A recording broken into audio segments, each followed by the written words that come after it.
right, so I'm taking for granted that sometime during the break you were all able to go over to where I asked you to go to, out here.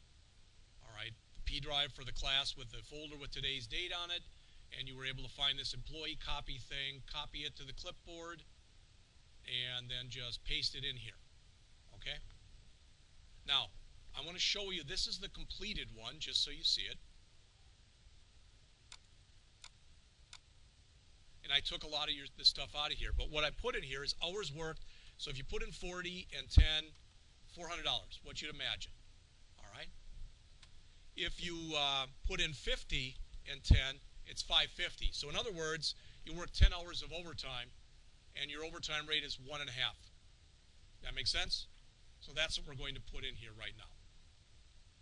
So I gave you the shell of the program, and then we're just going to add the guts, so to speak. So I'd like you to open up that employee copy program.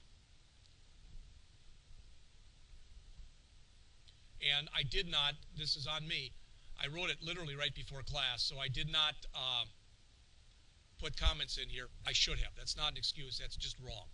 But right now, what's in it, just so you know, if I run the program, it's got everything, but you'll notice that if I put anything I want to put in here, calculate doesn't work, clear doesn't work, and exit does work.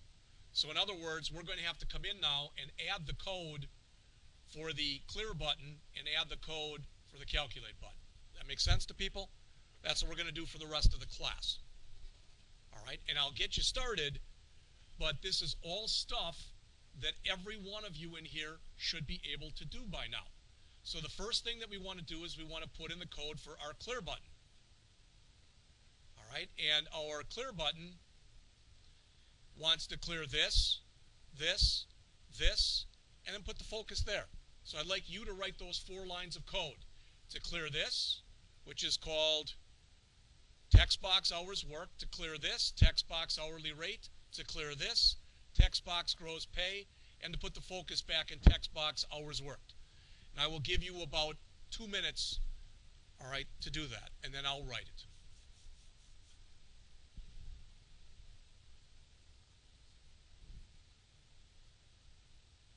It won't let you open the file? Did you copy it to your desktop? Because if you try opening it up from the P drive, of course, you can't.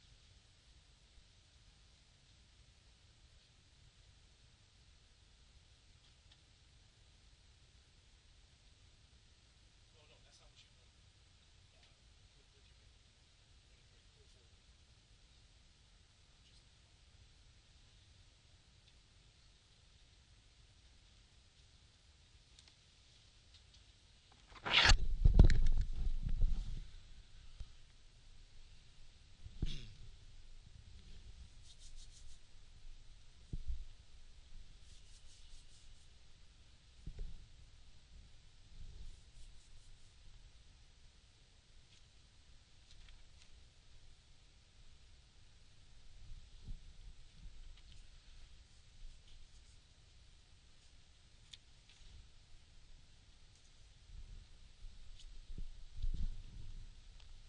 All right, I'm hoping you had enough time to write that then, and I'll show you what I did.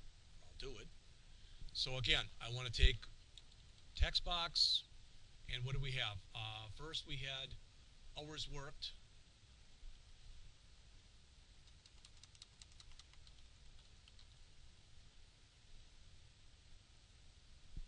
Dot text, and we want to set that equal to double quote, double quote. All right, then text box hourly rate, oops, dot text. We want to set that equal to double quote, double quote. Oops.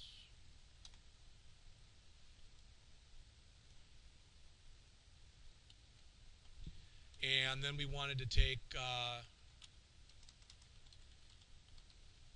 gross pay text box, text, set that equal to double quote, double quote.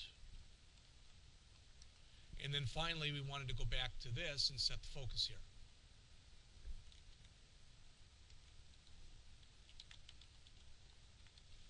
All right, so that should have been the whole routine. That should make sense by now to everybody who's in here. All right, and as always, and I'll come right back to it, but as always, now if I come in here and run the program, oh, it says I had errors. Identify or expect. What's that? Ah, thank you. So if I come in here now and put in a bunch of junk, clear should work. And it does. And notice it cleared both those. There was nothing in here, and it put my cursor back there. So that looks good. It looks as though it worked. But again, this is just clearing out all of our input and output areas. I mean, I could put a comment in there to do that, but hopefully that's self-explanatory.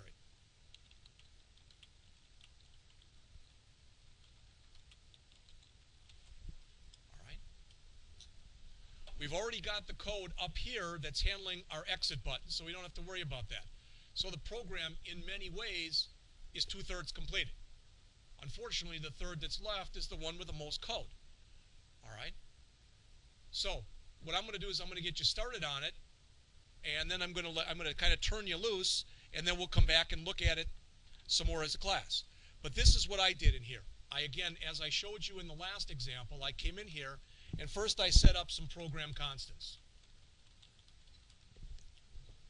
All right?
Again, I get all the green in here because I haven't used any of these yet.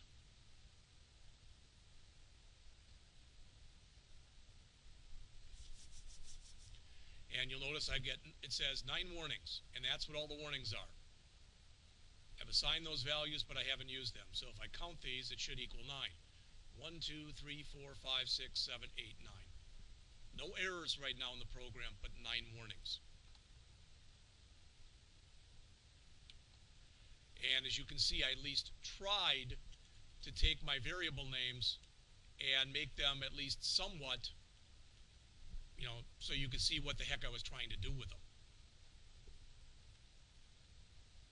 Some books call that self-documenting your code, etc. I still like to put something here so I leave no doubt for anybody who's looking at my code as far as what I'm trying to do here.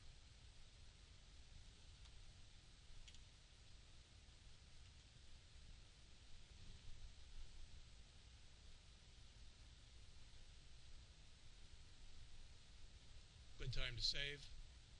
If I run it, it's not going to look any different because I haven't done anything in the calculate button other than to declare some constants and declare some variables.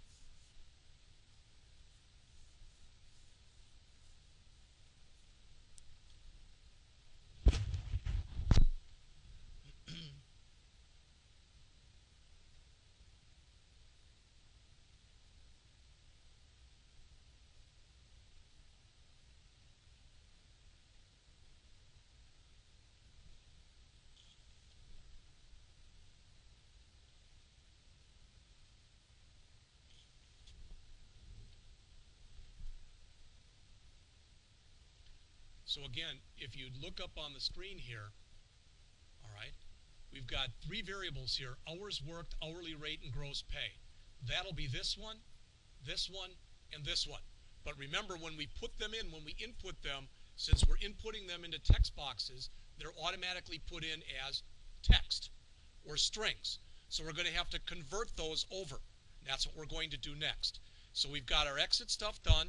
That's all been written already. I gave you that. We just wrote the clear stuff, and we've started to write the calculate stuff. All right? And again, not that you have to do it this way, but to me it makes the most sense. The first thing I want to do is I want to check this. Somebody tell me, what do I want to make sure here? What do I want to check here? It's a number. That's a good start. What else? What? It's within range. Does it sound familiar? It's the same thing we did in the last program. All right, so I'm going to write the first one, then I'm going to stop, and I'm going to give you time to write the second one. If you say I can't do it, yes, you can. All right, so I'm going to say input and validate. Let's just put here validate. Validate hours worked. Very similar to what we did in the past. We're going to do a try-catch in here. Now, I'm just going to write the try and the catch, and it's going to give me a bunch of squigglies. And don't worry about that. I guess it isn't. I thought it would, though.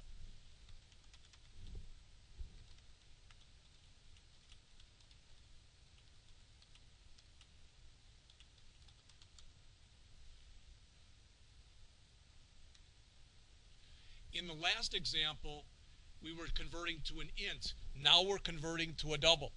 So we have to say here, hours worked equals, and it's got to be convert dot to double.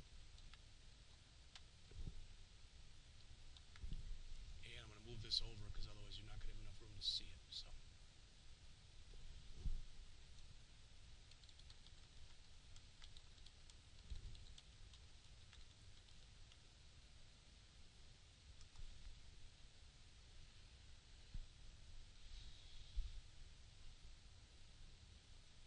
So again, if you look up on the screen here, this line of code that's in gray, that line is attempting to take whatever I put in there and convert it from its string value to its double equivalent.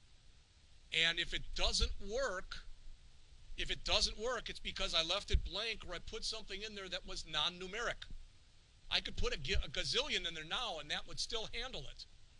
All right? So what I'm going to do, I'm going to do this a little bit out of order, but just to try to show you what's going on. If this fails, if that fails, all right, then I want to come down here and I want to catch, catch non-numeric input. All right. So what I'm going to catch down here is what's called a format exception. Notice how the IntelliSense comes up on the screen here. As soon as I started typing that in, all right?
You'll notice I'm down to 8 warnings from 9 because I'm now using one of my variables. Alright, I'm going to save this. I'll come right back to it, but please look on the screen. Now, if I leave it blank or put in something non-numeric, input must be 1 to 84, out of range input, and I'm back there. So the same thing as if I put in something here. So that appears to be working. That's what I wanted to show you. That's the first part of what we have to do. But if I put in here, hours work, 44444, it takes it because we haven't done our range check yet, as Mike said. So we've done one of our checks, but we haven't done both of them yet. So there's more code that we've got to put in here.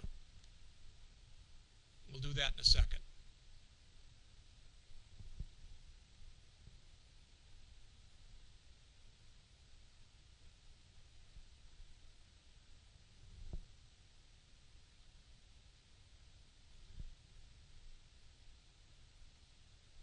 Literally, that line that's on the screen right now that's in gray, there's nothing there. If we hit that line, we have put in numeric input. We don't know if it's valid yet or not, but it's numeric.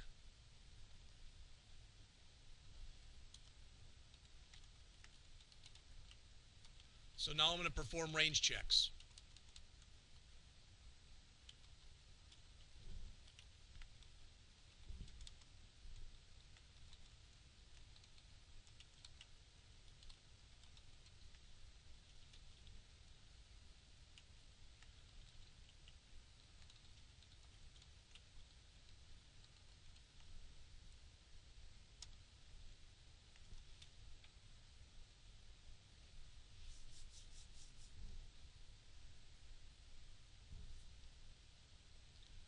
Well, if we got down to here, we put in something non-numeric. I think that makes sense to everybody.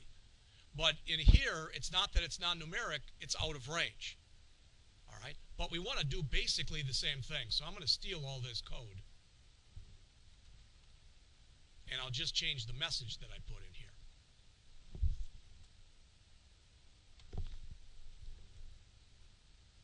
All right, so the first one where I said out of range input, really what I should have said here was non-numeric input. All right, this one is actually out of range input. It's fine either way. But now, if you notice, if you'd please look up on the screen here, I'm going to run it again.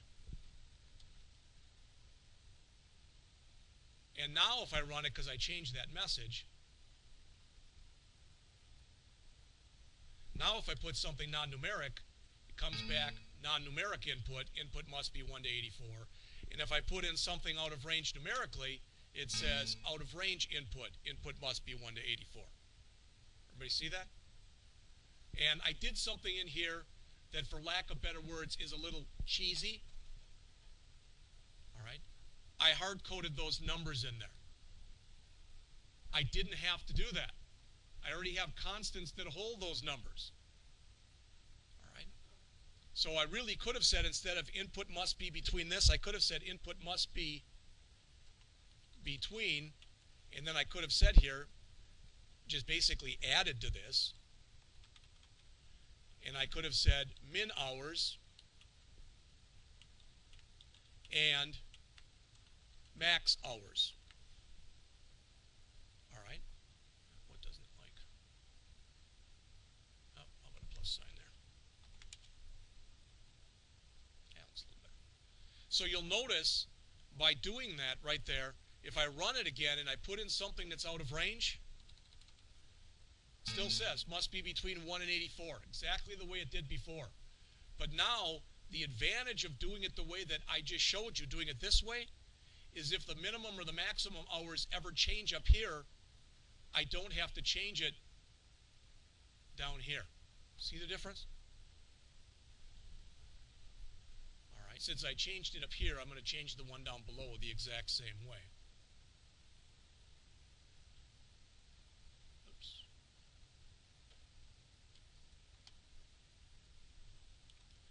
And again, I glossed over it quickly, but if you look, in the first example that we looked at, when this failed, and then we came down here, I changed the message to non-numeric input. All right, this first said out of range, but I changed it to non-numeric. And up here, I made this one out of range input. You should always have error messages that reflect what the problem was, so you don't confuse the heck out of the person running the program. So when I run this, if I leave it blank, it says non-numeric input. If I put something non-numeric, it says non-numeric input. If I put a number that's out of range, it says out of range input. All right, and I've said this to you before. You can't account for people who constantly keep putting the wrong thing in there. All you can do is try to give them as big a hand as you can.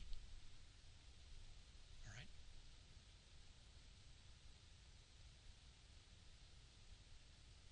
So again, there is the try. That was the first thing we attempted to do, was to do our conversion to a double. If that failed, we went and ran this stuff. All right, then if we got down to here, it meant the number we put in was numeric. Then we had to check it for range. And notice that at the end of both these routines, I put return, which means get the heck out of this routine because I'm done here. If you say, I don't understand, try to comment that line out and run the program, and you'll know exactly what I mean. All right, especially as we go on. So we've come through here, and we now have got that one done. Everybody agree? We've got that one done. So what I'm going to do is I'm going to grab all of that stuff that I just did from that try through the end, and I'm going to copy it to the clipboard, and I'm going to go in and then paste it in, and where it said text box hours worked, I'm going to change it to text box hourly rate. That make sense? But I have to make sure that every place I've done that, I make the appropriate changes. So I'm going to grab all of this stuff, everything up till right there, copy it to the clipboard, hit enter a couple times, paste it in. All right, so there it was. And now I've got to come down here and where I've got hours worked, I'm going to change that to hourly rate. And everywhere that I've got it in here, this will have to now become hourly rate.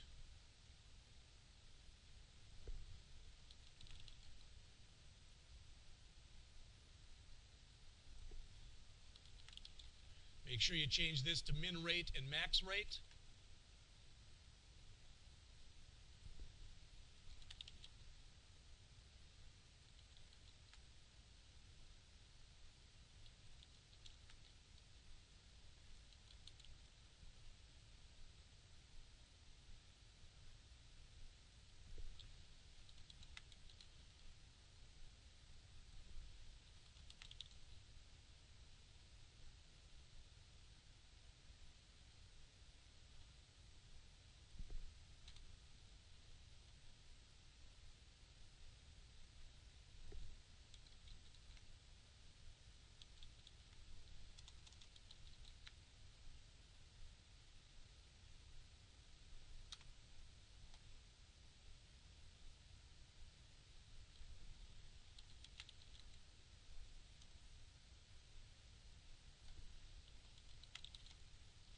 Now, if I didn't make any mistakes, and I don't know if I did or didn't, but I didn't try to, now I should be able to, well, it didn't like something.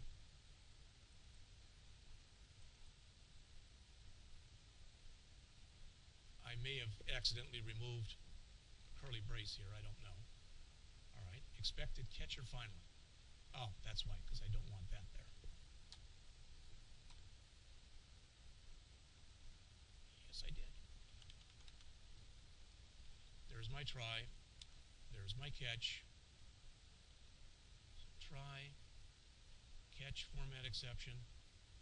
Don't know why I'm getting that, but I'll double click on it, see if I can figure it out.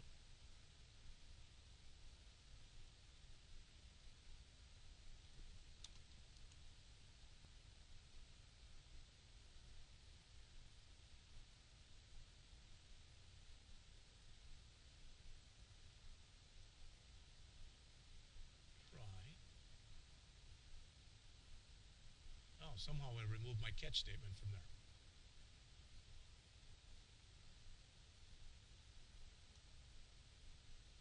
That was nice.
Now I'm down to 3 warnings: gross pay, max non-OT, and OT rate.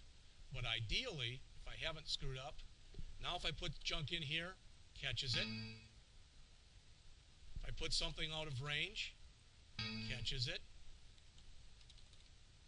Yep. If I put something within range, now I'm getting the other one. Non-numeric input must be between 1 and 1,000. Non-numeric. Out of range. All right. So now I've done all that checking.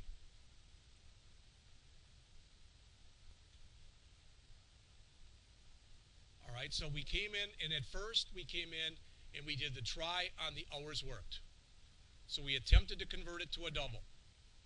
If we were able to, then we did the range checks.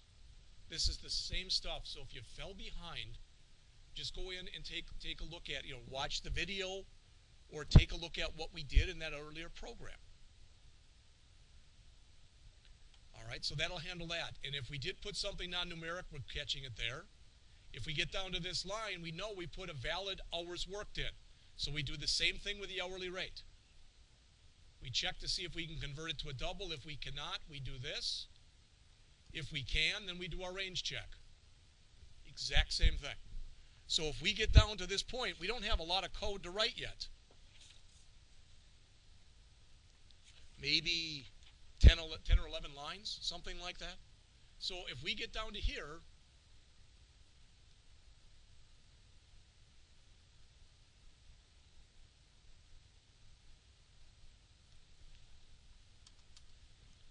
now we can calculate our gross pay.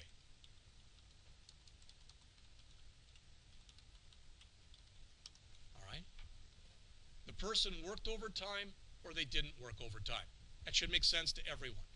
The way that overtime is done is different depending on where you work, what your rules are, etc. The rates may be different, all sorts of stuff may be different. I just used a simple example here that said if you work more than 40 hours, you're entitled to overtime. If you work 40 or less hours, you're not entitled to overtime. All right? So calculate gross pay. It doesn't look right, but calculate gross pay. No overtime worked. So that'd be if hours worked is less than or equal to what I called max non-OT, which was 40.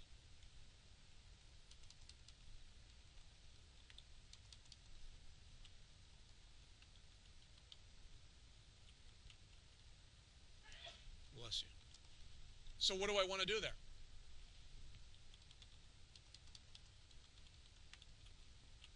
What do I want to do? Math. Okay, good. What math? No. You're ahead. There you go. How about just hourly rate times hours worked?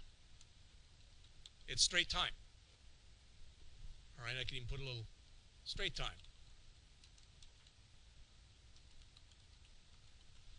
No overtime. If I get down to here, then now I know you've got overtime coming.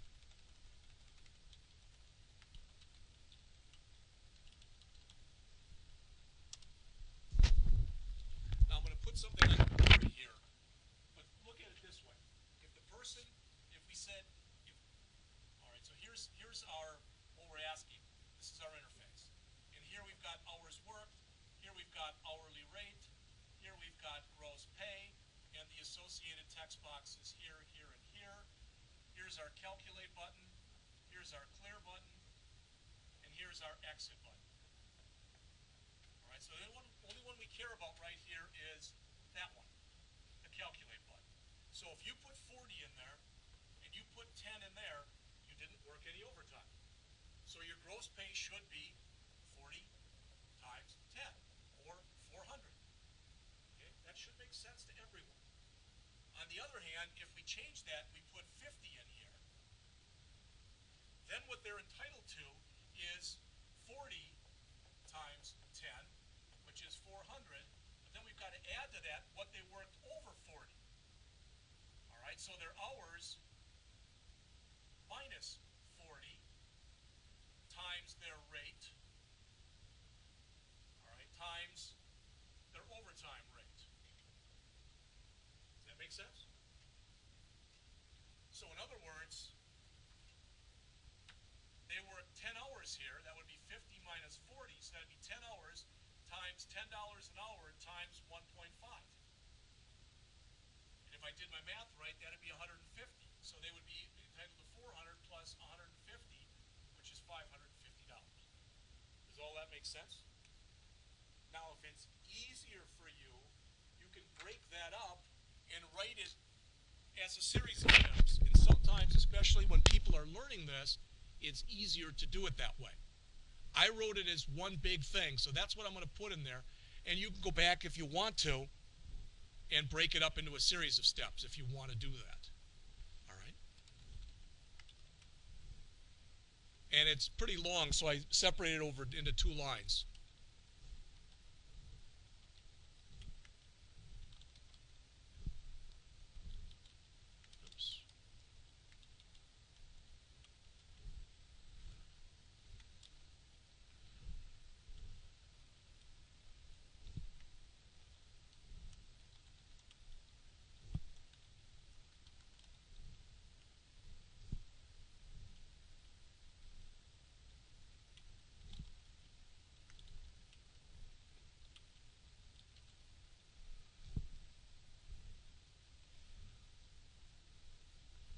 And what I put right there on lines 132 and 133 that you see right here is the exact same stuff I just put on the board. But I used the variables in order to be able to do that. Now literally I've got to add 3 more lines of code and I'm finished. And those 3 lines of code are to print, to fill in the text boxes. So I'll leave this up here, but if you look, all I have to do is fill in that, and I just calculated this, so I have to fill in that. So that's all that's left.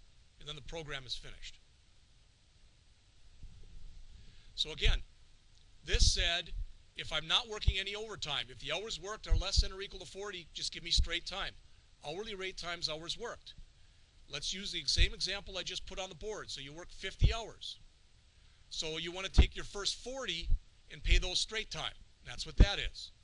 Then you take the 50 that you worked, minus 40, which gave you 10, multiply that by your rate, which was 10, multiply that by your overtime rate, which is 1.5. All right? So all that's left then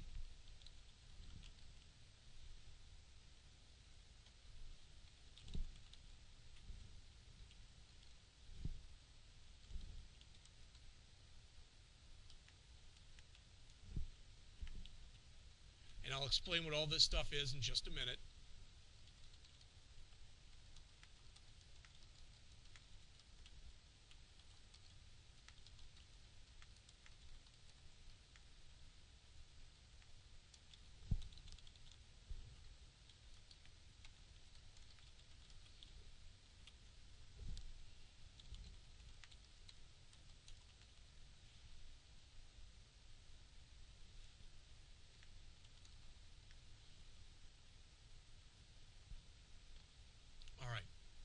Let me run it quickly and just make sure it works. So I'm going to use those 2 examples that I used before. I'm going to put in 40 and 10, and it gives me 400.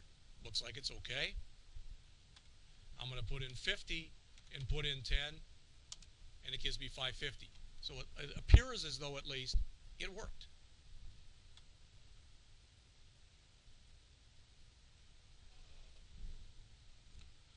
So we'll talk about this in just a couple minutes. And then that's it for the chapter, for this part of the lecture. Again, on Wednesday, I'll go over the chapter. And I'll probably end up writing a simple demo program because what we didn't talk about yet that's talked about in the chapter are the switch statements. So we'll have a program that has that. And I'll add a radio buttons and check boxes and list boxes. So you can see we'll add some more controls.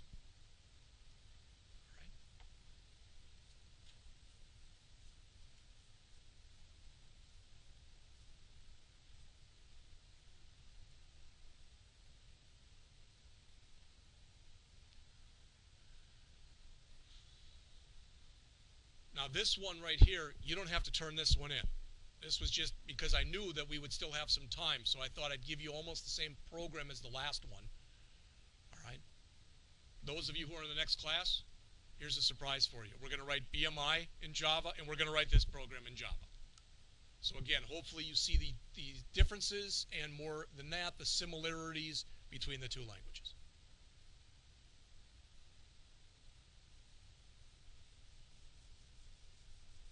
Now, I just want to mention, I'll bring this back in a second, but if everybody would look up here for a second, please. Let's assume that this was the BMI program. You got it done, and you want to submit it. I want to show you right now the two different ways that you can submit it. All right, before I do that, let me, because I'm sure I probably have a folder by that name already, so I want to remove it.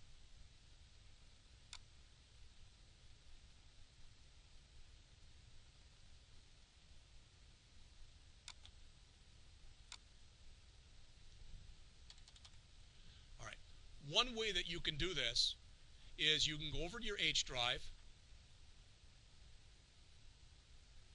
and under your H drive, you can create a folder in there that you call 152-142. All right, you can put anything in the world in there you want to put in there. But one of the things I like in there is another folder, and that folder is called completed. All right. Then when you're all done, you can grab that folder, right mouse click on it, drag in there, and choose copy, and just copy it right into there. All right, and I want you to do it the same way for the Java class. Now, let's assume that the program is due, and you're like, I know he's not going to get it in time or whatever. The other thing you can do if you want to is you can right mouse click on here, choose send to, choose compressed, and it'll put it into a zip file for you, and you'll notice that's what, 60K, so it's not very big. You can email that to me at jscott@blackhawk.edu. I'd rather have you do it the first way, because otherwise I'm just going to unzip it, throw it into your completed folder, and if you don't have one, I'm going to make one for you and just put it in there. It's much easier for me to do it that way. And just real quickly, the history, just so you know why I'm doing it like that, is that in the past, people would have, tell them to just create a folder 152, 142, and they'd throw their stuff in there. Then they'd say, oh, it wasn't done yet. I put the folder in there, but I wasn't finished yet. So I said, fine, anything you put in completed means it's ready to be graded. All right, and after I've graded it, people say, well, what about after you've graded it? Do I move it out of it? That's up to you. You can leave it all in there all semester. I don't care. All right. Now, is there anything in this program that we just went over here that doesn't make sense? Because this is your chance to ask questions. I'm finished.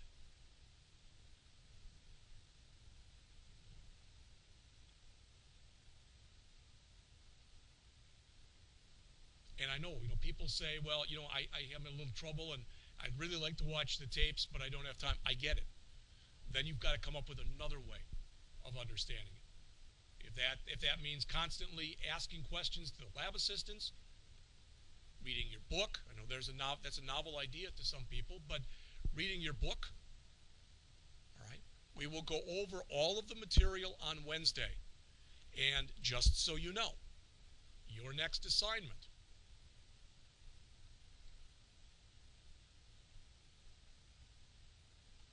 one is the BMI one we just did. The other one is this distance converter. And it's much easier for me to show it to you. And that's what I'm going to do. Again, I put the executables in there. I know that at least Ben and some other people may have had problems with the executables. If you do, let me know. IT said that there shouldn't be a problem with what I did when I asked them, but you never know.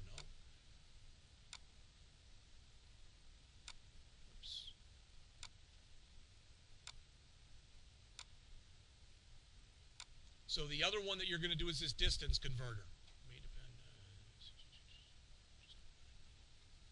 All right, and this is how I did mine. So enter a distance to convert, as always. Put something non-numeric, tells you put in something non-numeric.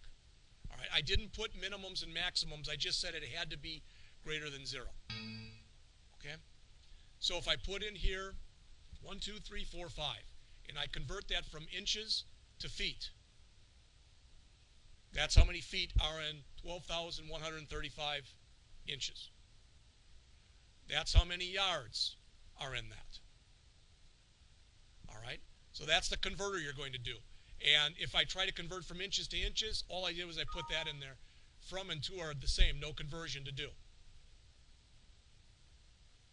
All right? And you'll notice you get the same number, 1, 2, 3, 4, 5. That's the program that you'll be doing. Sometimes people like to get ahead a little bit, and I'll explain all this stuff next time. These things that say from and to, these are called group boxes.